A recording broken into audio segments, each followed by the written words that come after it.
Hello, guys. I hope I'm audible.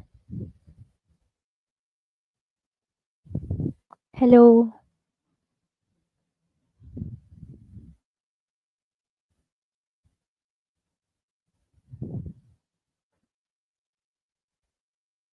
Hello, guys. Okay, so I think I'm audible.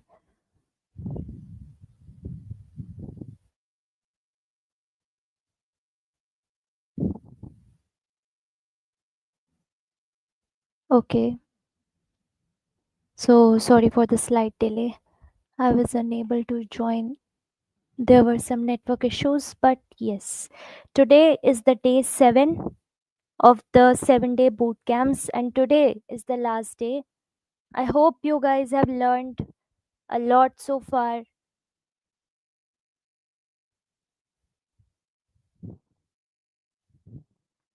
Good evening.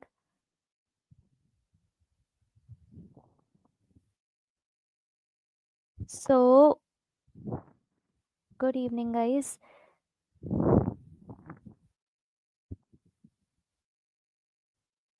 Without wasting any time, I think we should start.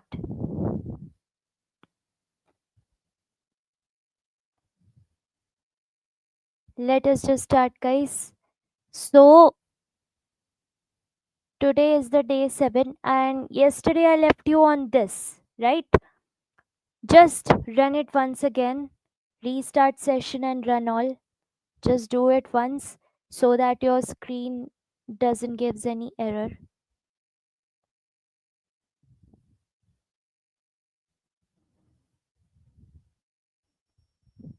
So, let me give you an overview of what we did yesterday, guys. So, yesterday we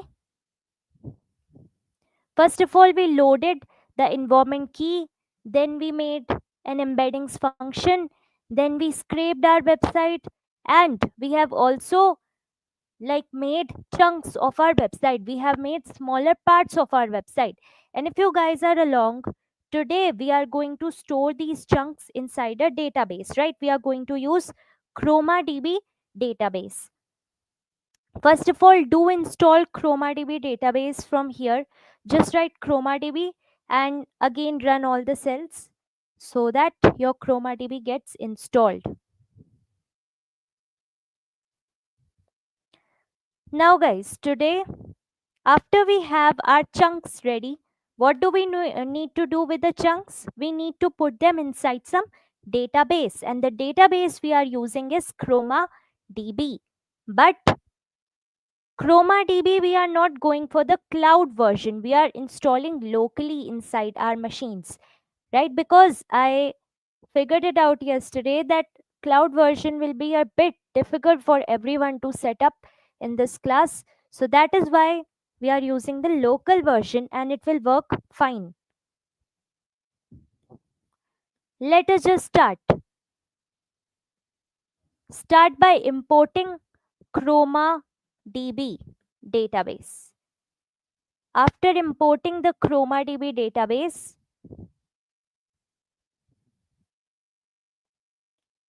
what is the first thing you have to do? I have already told you that when we are interacting with some external body, maybe an API, can be a database, we have to first make a client, right? We have to first make a connection. And how do we make the connection? With the help of some client. So we are going to make the collection.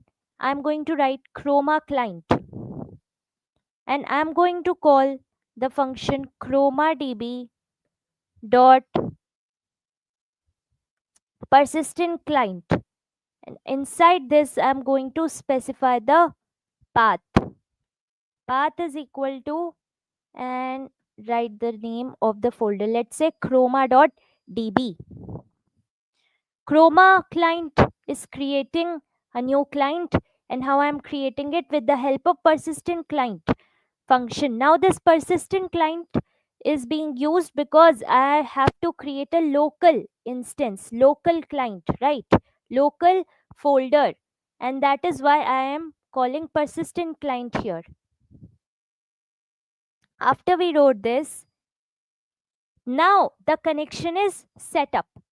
What's the next thing we have to do is we have to, after making a connection, we have to make like a box inside, like some database inside, right?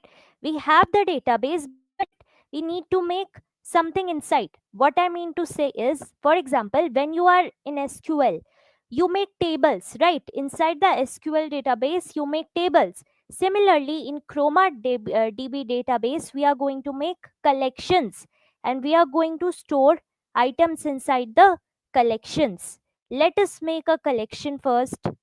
Collection is equal to chroma client. Look, it has already written everything for us. I just need to press tab, and I'm going to name the collection as my collection. Okay, collection is equal to chroma dot client. Again, this is calling a function get or create collection, and this will create a collection if it doesn't exist pre-hand.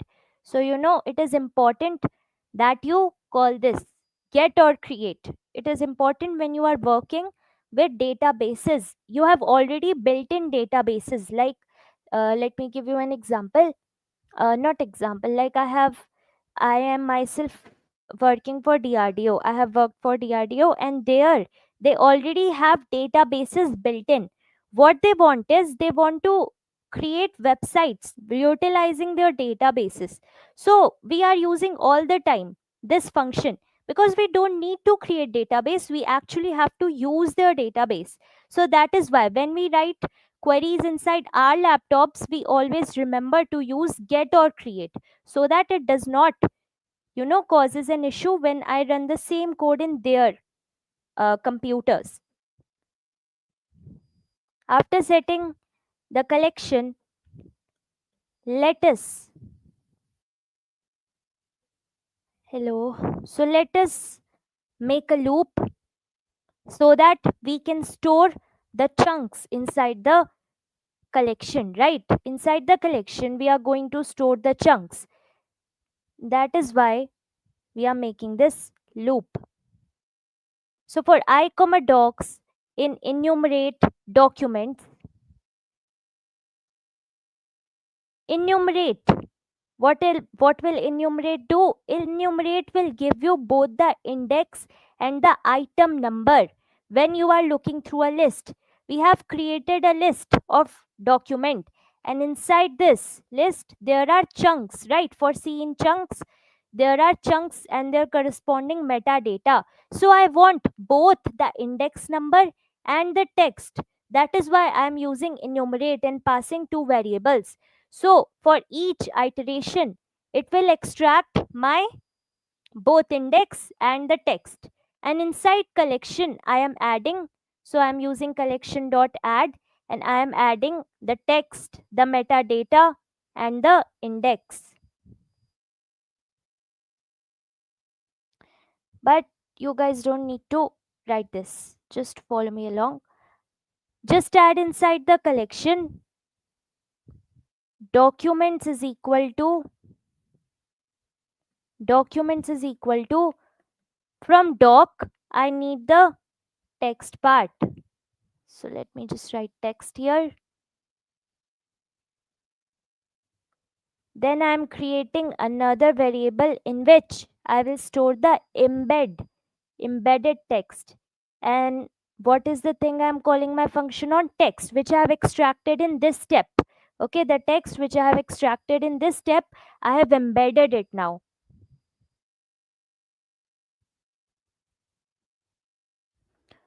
I think we can do it like outside the collection. Collection is just for storing items, and we don't need to do all the things inside. Okay, you guys just put these lines out.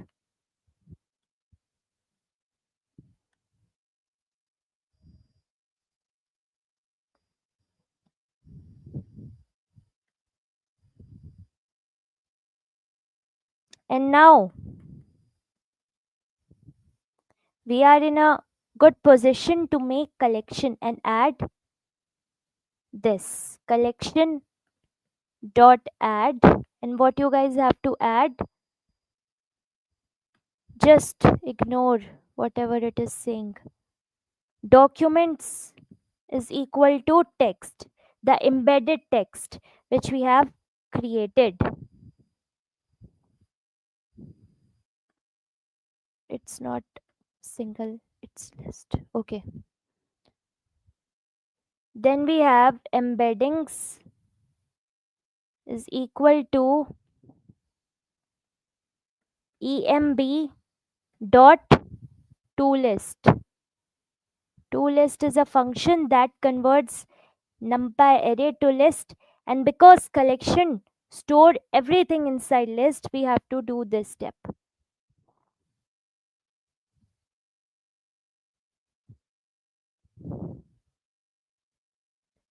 Next, IDs is equal to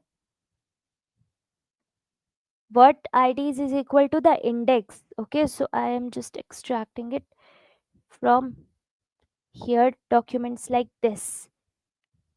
And after this index, I have to store the metadata. Metadata is equal to source. Yes, this one. Tab. Source doc source.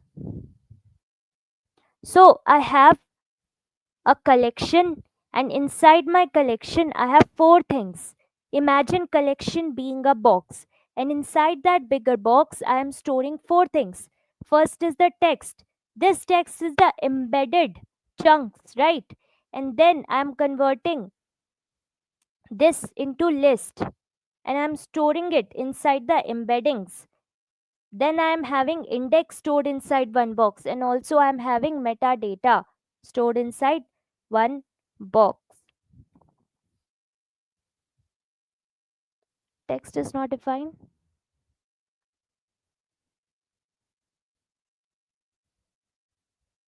All right.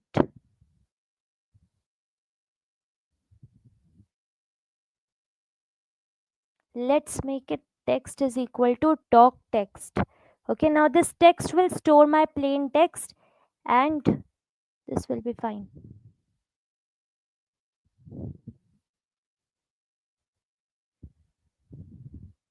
And it has successfully run for us. I hope you are understanding what has happened.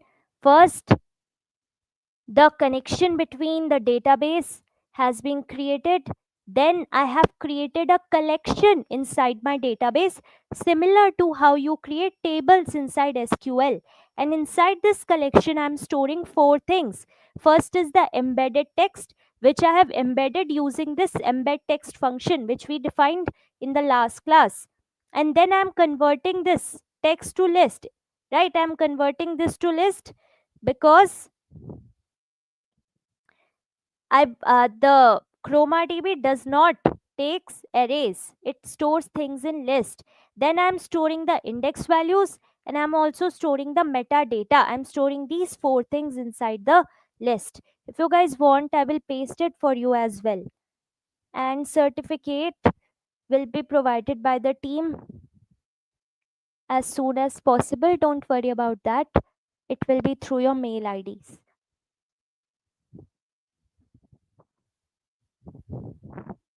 Do I need to paste this, guys? Just tell me yes, and I will paste it. Just write yes.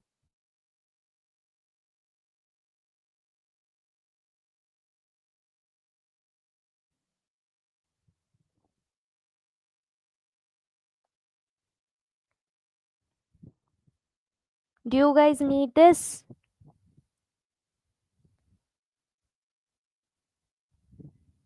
Let us also just print something so that we know the chunks have been successfully inserted. This gives an like something from inside, like yes, something has been done when we see some output. So insertion into like insertion of how many? Length of documents. Length of documents, right? We were inserting inside the documents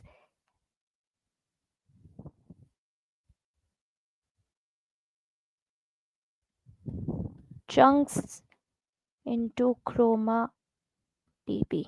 Let's see how many are there. Okay, I have put this inside the loop, that is why.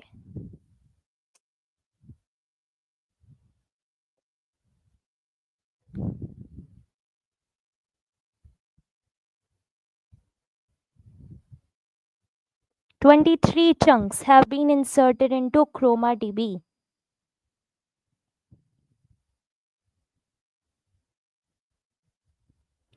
Okay guys, so I hope everyone is fine with this and has completed till here. Now the chunks have been created. What is the next step? I have to match the user's vector and the chunks, the vector embeddings of my chunks, right? To see which part of my document is matching with the user's query. And I will give that part of the document as a context to my model. That is why now I will apply a, I will make a function now to search. I'm going to call it search chroma.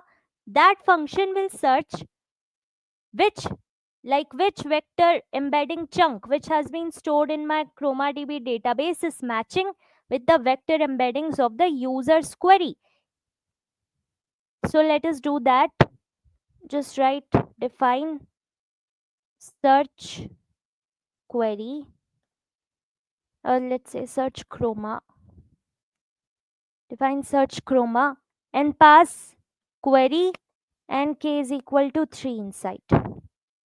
Query is what user will say, the user's query, and k is equal to 3 because I want to return the top 3 chunks. Okay, the top 3 matching chunks with the user's query. That is why there is k equals to 3. Now let's define qvec is equal to, if you remember the last time what we did was we used the cosine similarity function, but this time we are using the chroma db's built-in function, okay, to do the same. So let us just call the embed text on the user's query first, so that we get the embeddings of the user. And again I have to convert it into list, right? Because I told you this chroma db is all about list. After I have this, now I'm going to define a results, and this result,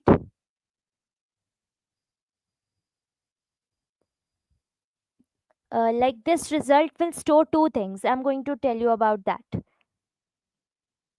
Connection dot query, collection dot query, and this is a function which I'm going to call.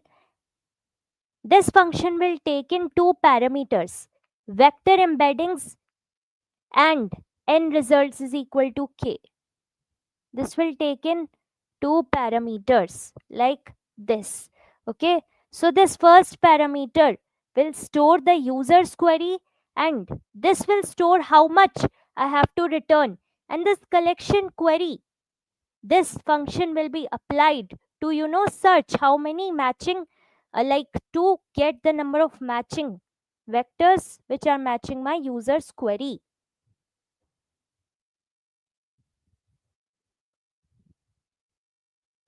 Attendance form, look, be attentive, and I will share the attendance form at the right time.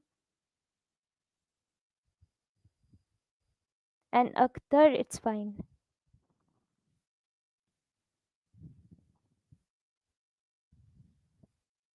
Okay,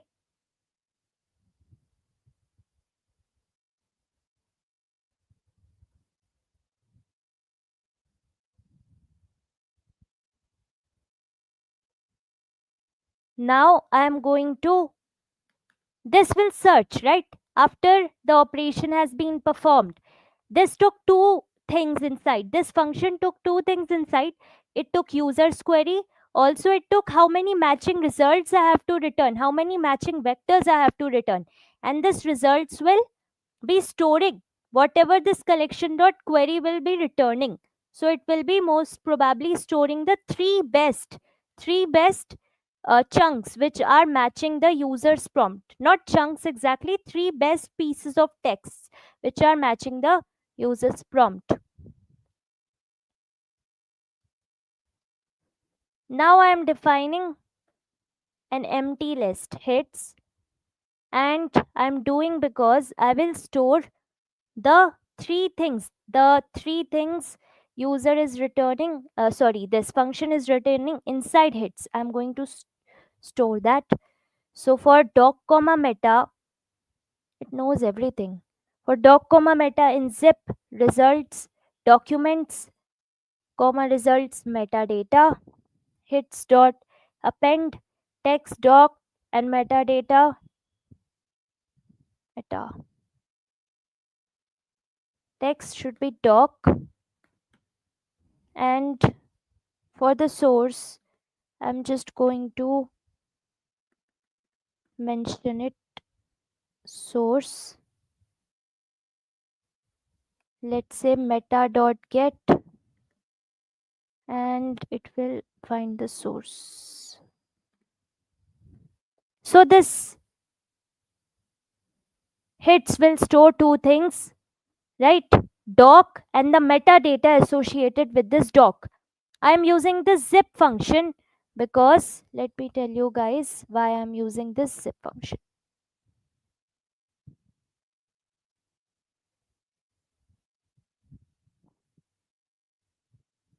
So the thing is, zip, first of all, we are using this zip function to pair chunks like this.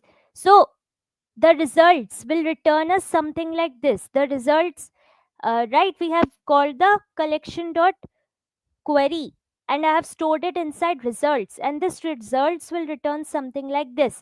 It is a list of lists, and because I want to, pair that each document text and each metadata text, that is why I am using the zip. Zip will, as the name suggests, zip both the things. Okay, zip will zip both the things. The documents and the metadata. The document and its associated metadata.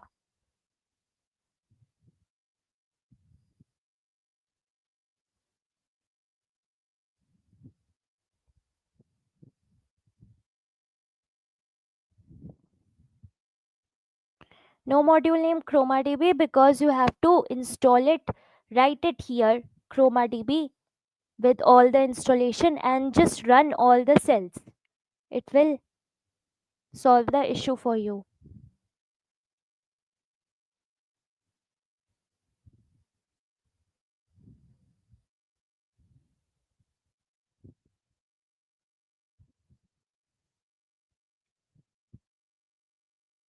Just do it, guys.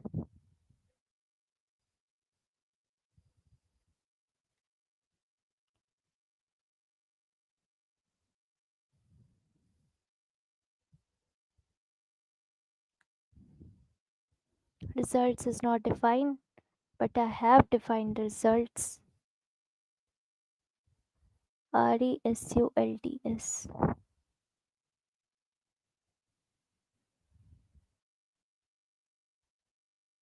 Why is this happening?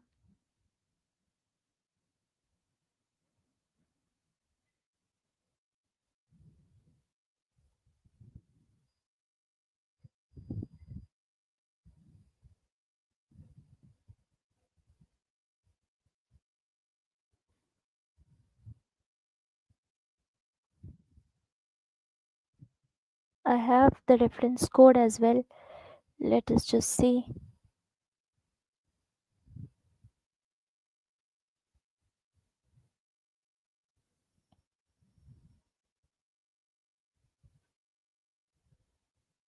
This is the same code.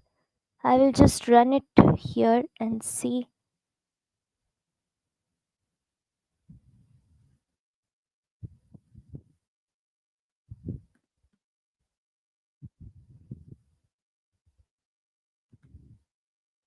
Was that not inside the function or what?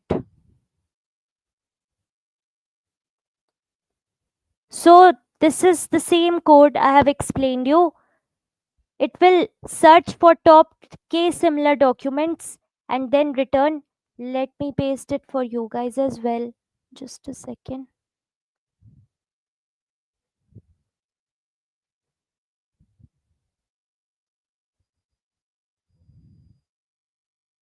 Yes, I'm pasting. Just a second.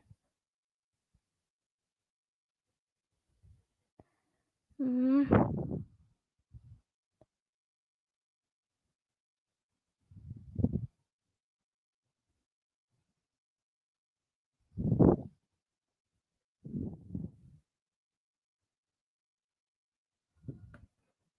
Here you go.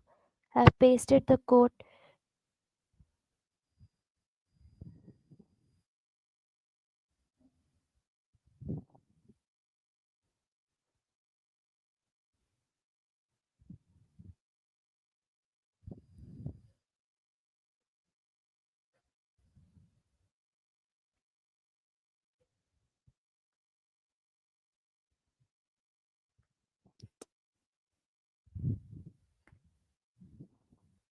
I've passed till here to list.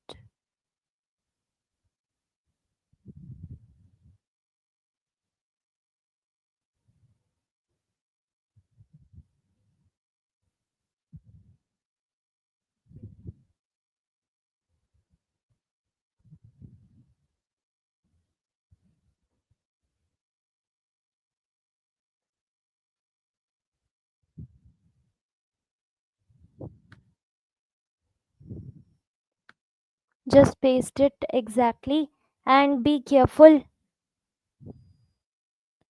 whether it's going outside the function or something.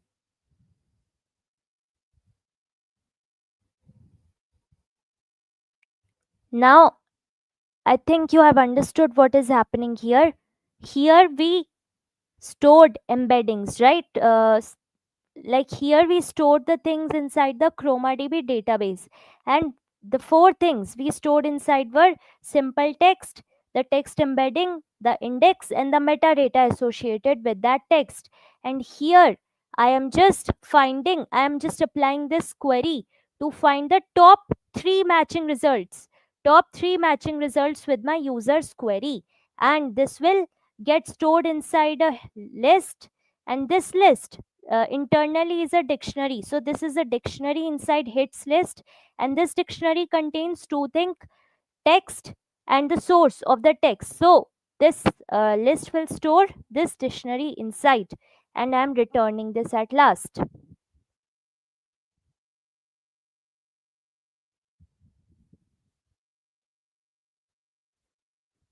And at last, what we have to do is, guys, we have done everything. Just we have to pass this hits to the model in the form of context, and we have to take the user's query. So let me just paste it so that you know it's lot faster for us, because I have prompt engineering to cover as well. So yes, after running it, let me ask, what is smarted? And it will tell me Smarted is a company that offers online courses and free boot camps in various domain and all these things. And until and unless I write exit, this will keep running. So let me also paste it for you guys. What I have done is I have just made the same bot which we did yesterday, same loop. I am taking the user's input, and if it is exit, then just break. If it is not exit, do the things first. Retrieve the top three relevant chunks from ChromaDB using the search chroma which we defined here, right? It will return me the similar vector embeddings related to the query which the user is saying. Now I have passed the user's query, and it has returned me three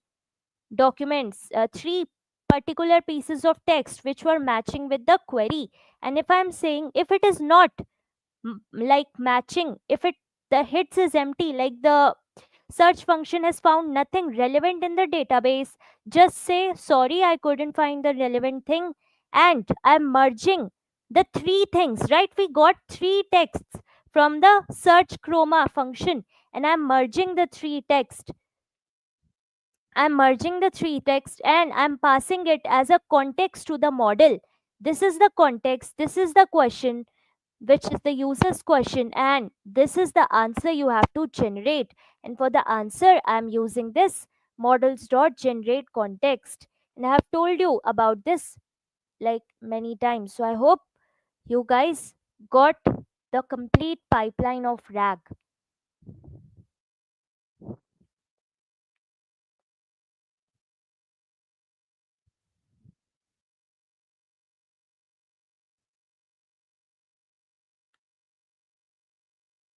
If you guys are unable to paste it in the provided syntax, don't worry, I will share the complete file with you guys.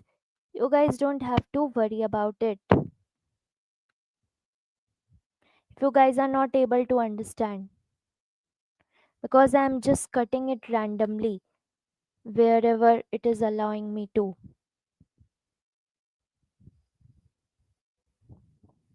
Just tell me if it's done, and I will give you a summary of everything so that the things become clear for you.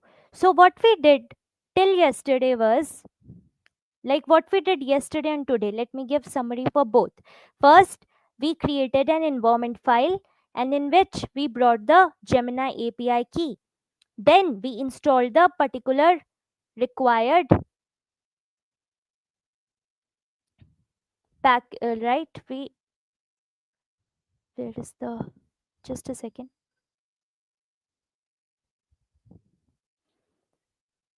Okay. And we required the particular things. So we installed them, and then we just imported them. We imported the env file.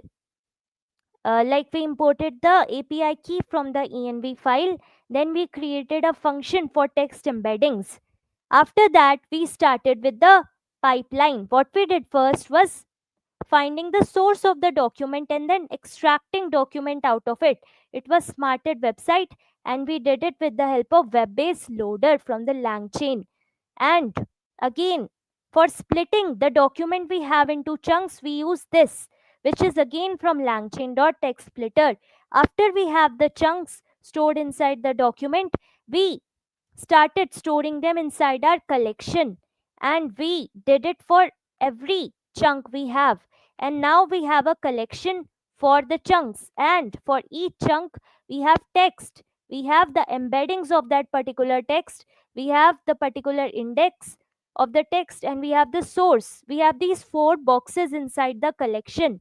And then we applied search, which is the chromadb search collection.query, which itself returned me three matching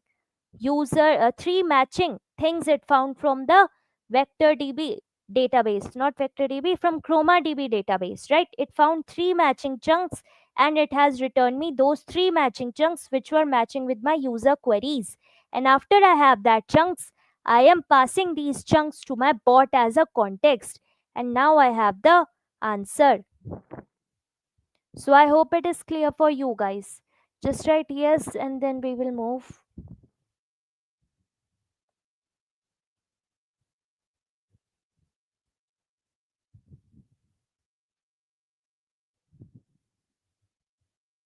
Understood the pipeline, guys? Just write yes.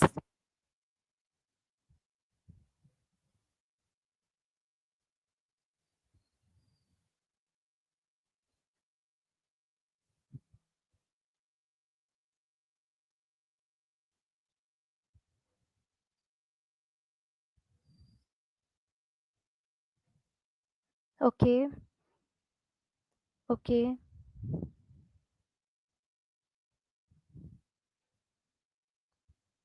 So is it yes for everyone?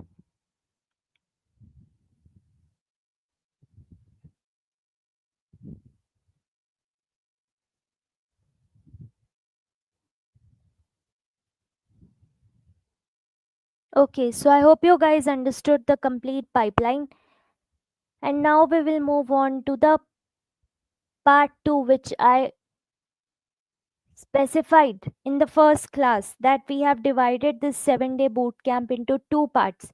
And majorly, I will be covering how to make the chatbot. But little we have about how to harness the power of existing chatbots. And for that, we have to understand about the art of giving prompts.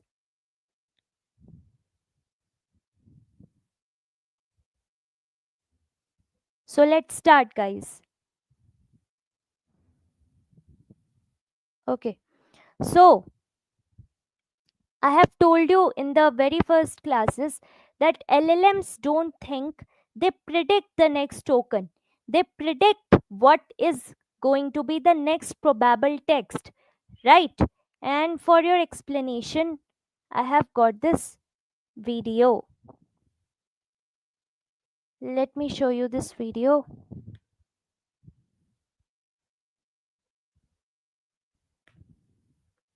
This page is not available.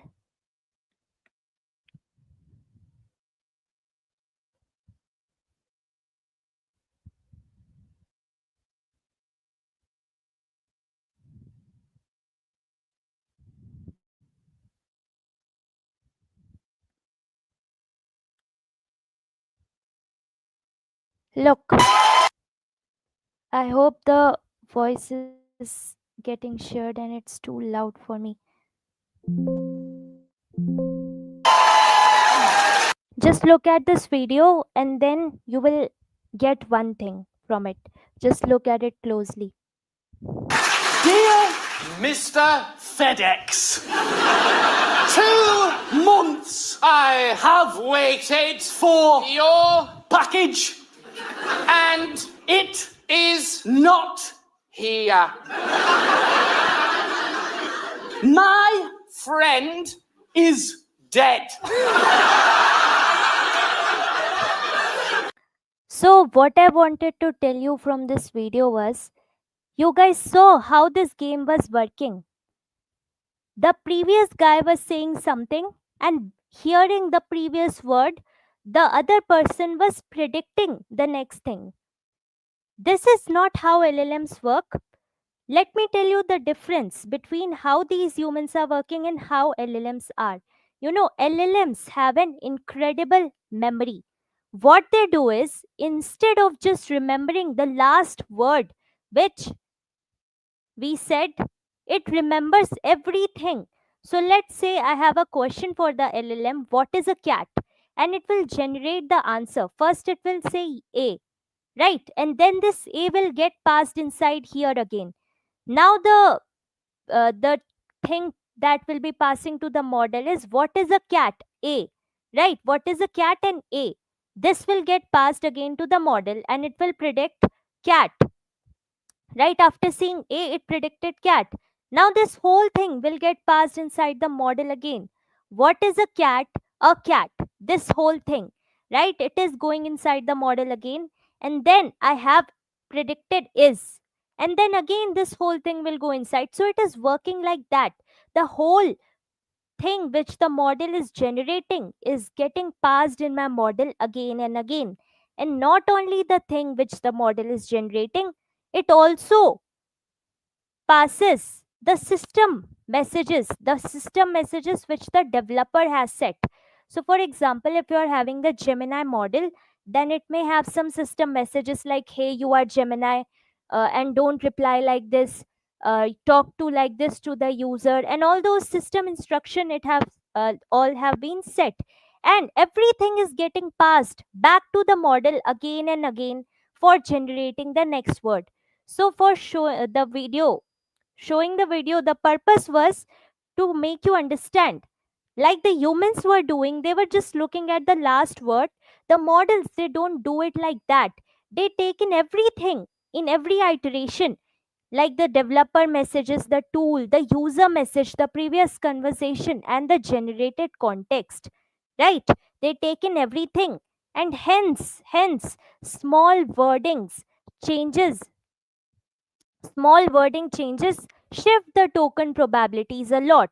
So you see, everything is based on probability. Hence, because of shifting like one or two words, I can change the entire answer which the model is generating. That is why prompt engineering or art of giving prompt is important, because at the internal it is just probabilities, guys. Also, we are having like a lot of mechanism going on, like attention, like attention mechanism, in which the model just looks at some n words.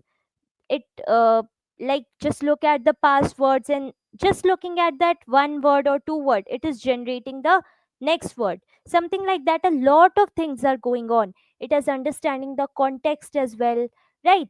So internally it is just probabilities, and changing one or two words can change the output the model will generate. Hence, it is very important that we understand the things behind it.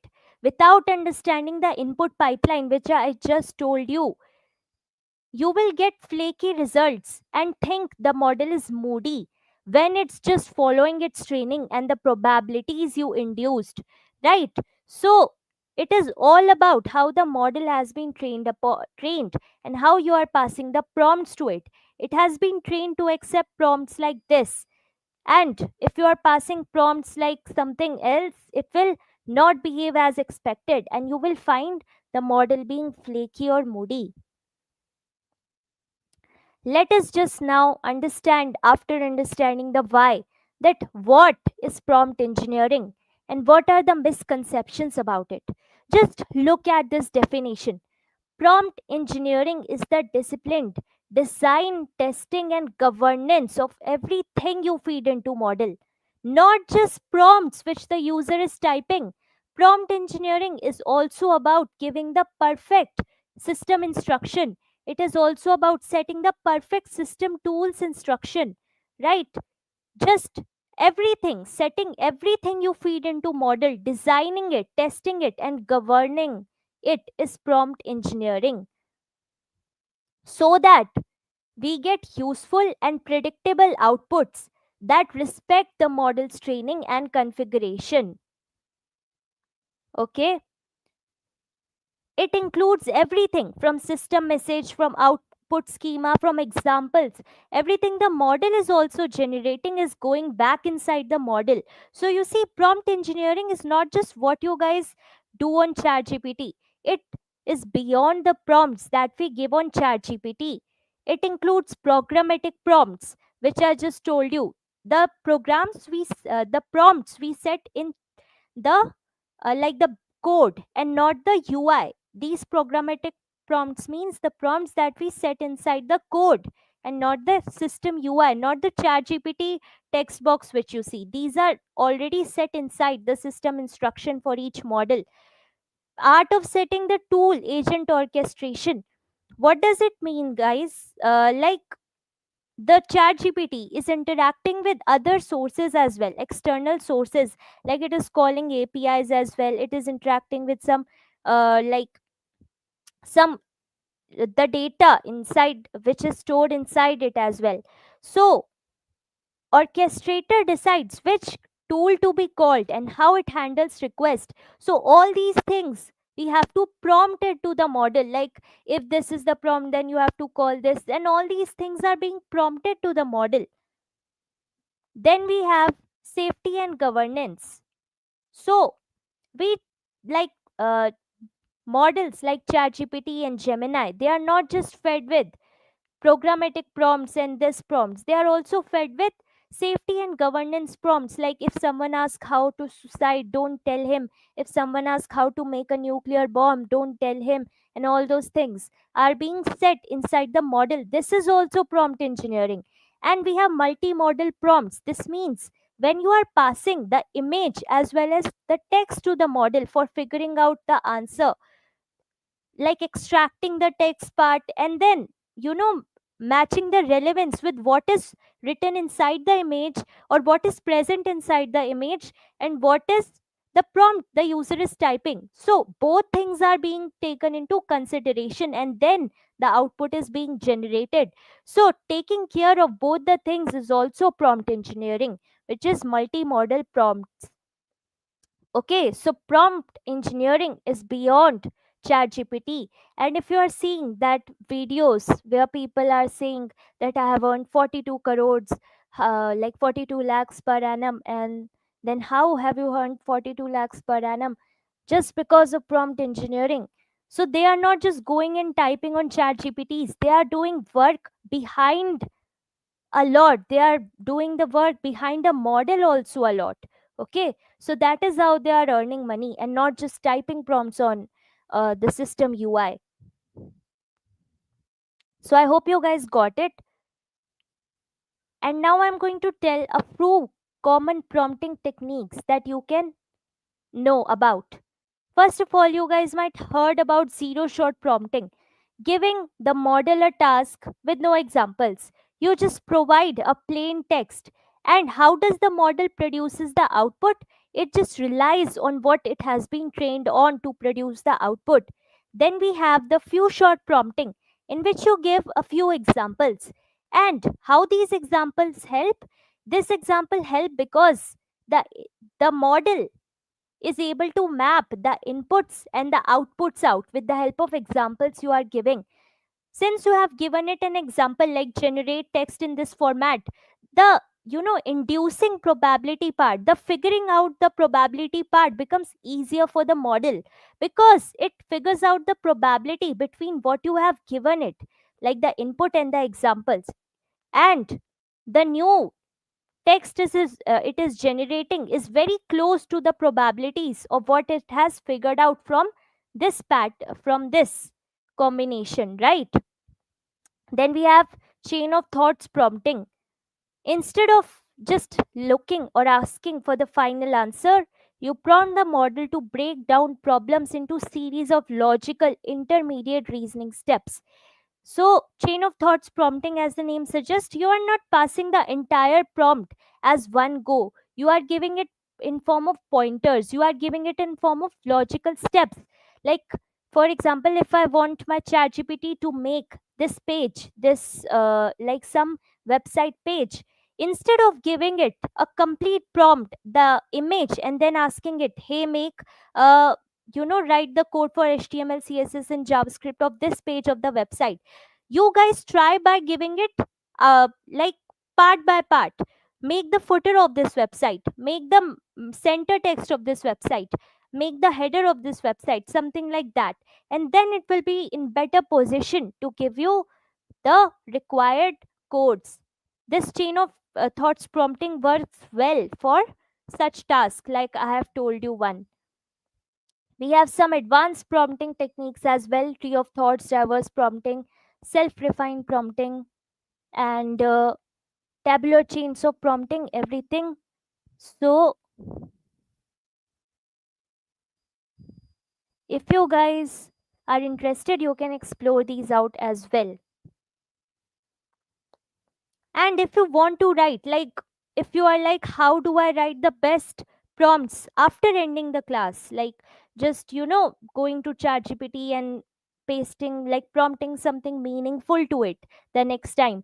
What you guys have to do is, models prioritize recent tokens and clearly labeled section.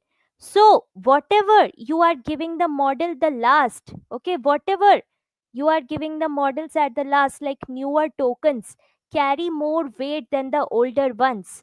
So, repeat key rule at the end so that the model understands it's better, because just now you understood the whole concept. All the things are going back to the model, and what has gone recently is the thing which the models remembers the most. So at last of writing your prompt, just mention the significant point, the significant message that you want the model to give answer for, right? Use XML tag, or just use some headers, like bulleted points, like heading and then bulleted points. It will make the prompt more better. Then you can read them out. I have written it everything for you. These are the same things. It's just that I'm telling you the model focuses on the back, like on these tags, on the section headers. Also, it focuses on the text which have just gone inside the models. It focuses less in between. So you might see for long documents, sometimes the model does not gives good replies when we are figuring out the figuring out big texts, right? And there is a method for giving ChatGPT 5 prompts. First of all, you define the role, then define task, then define context, define reasoning, rules, define stop condition, and the output format. And how do I know this?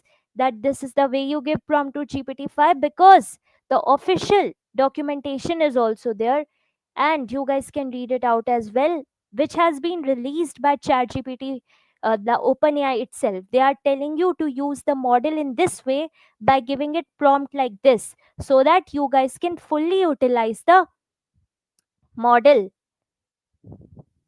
So next time when you are giving a prompt like this, make this essay more human, please. Just think again of what you are doing. Just reconsider the decision you are taking. Just reconsider every life decision. Okay? I hope everything was clear to you and these things were easy for you to understand.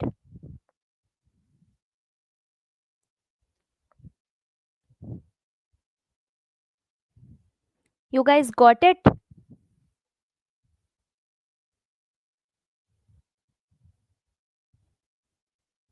If you guys are having any doubt, you can ask. If you guys want the PPT, I will share it. Don't worry about that. And this is it I have for you guys for these 7 days boot camp. I hope you guys enjoyed and learned at least a thing new. Okay. So, before sharing the attendance form, let me just quickly copy the review form for you guys. And meanwhile, if you are having any doubts, you can ask. Look, the thing is, let me just copy the attendance form only. And inside it only, you will get the review section. Just click on it and fill the review from there only. Okay? Just don't forget to do both the things, because it is important for evaluation. You enjoyed third day boot camp? What was the third day? Okay, we made the bot press bot, right? We made the bot through bot press. Okay.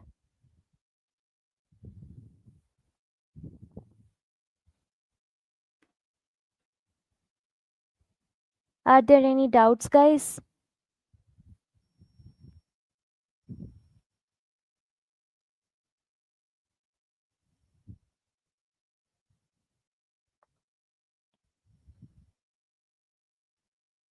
Today was fun.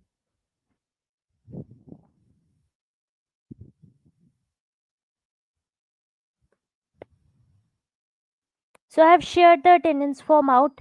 Just don't forget to fill the review from the attendance form only. Okay, just don't forget it, because it's important as well, guys. And do tell me how you feel today's session was and all these 7 days were, and if you enjoyed these classes.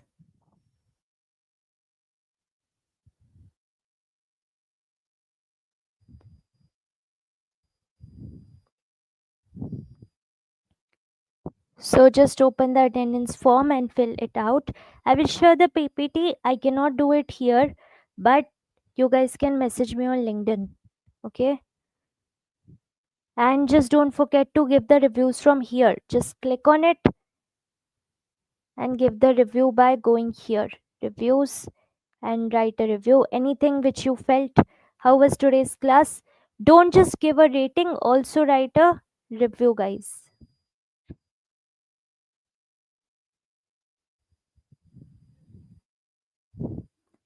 Just write the review, also fill the attendance form, and once you are done, just tell me and we will end the boot camp.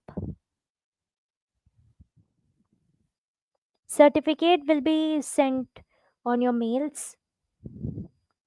Thank you so much, Saurabh. Certificate is on the team, guys. It will be sent on the mail itself. Don't worry about that.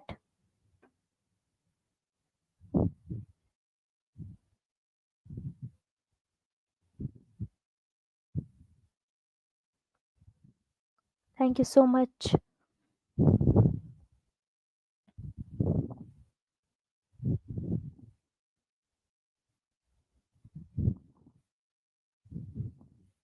I hope these sessions were fun for you. And just write the review, guys. Also, fill out the attendance form. Source code, again, I will share on LinkedIn only. I cannot do it here.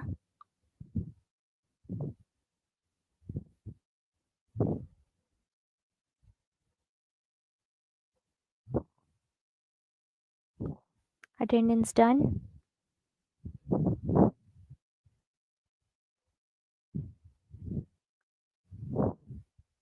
Okay, guys.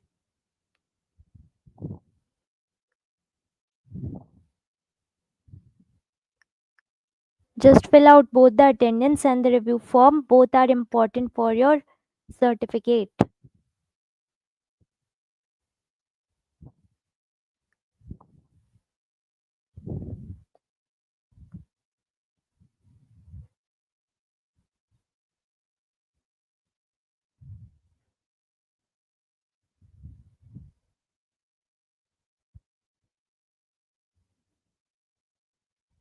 Okay. Those who have done can go and have their dinners. Thank you so much for being a part of this 7-day boot camp.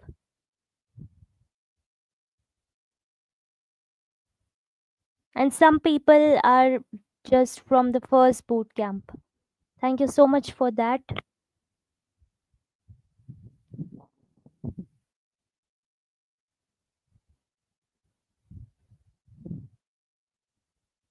Done. Okay.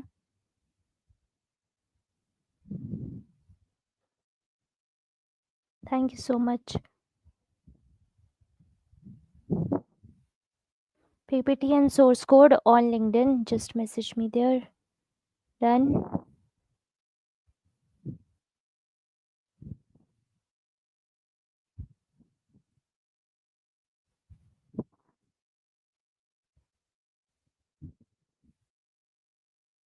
Okay, guys. So those who are done can leave the class.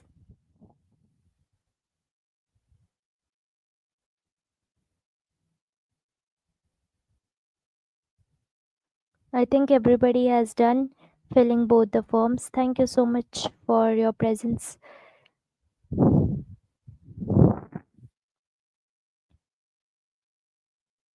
Araf.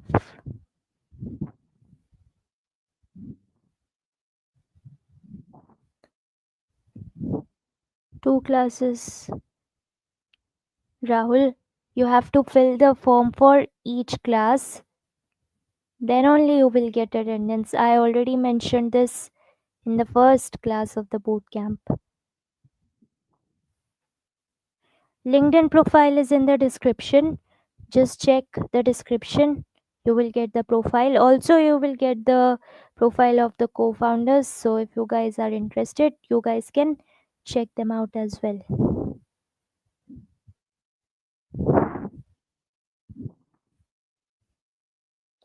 Okay, I hope you guys enjoyed, and let me just end the stream, and we'll see you guys.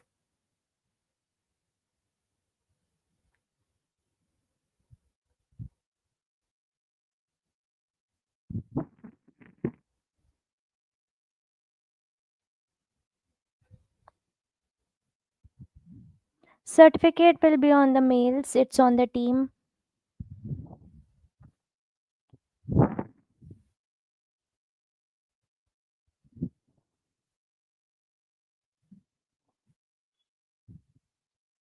Okay, guys. I think we are done with everything.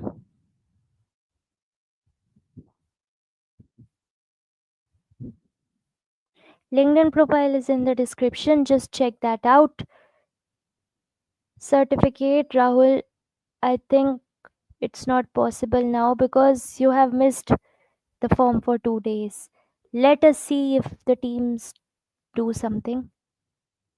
It's not on me, the certificate part, it's on the team. So if you guys have any problem with that, just mail the smarter team.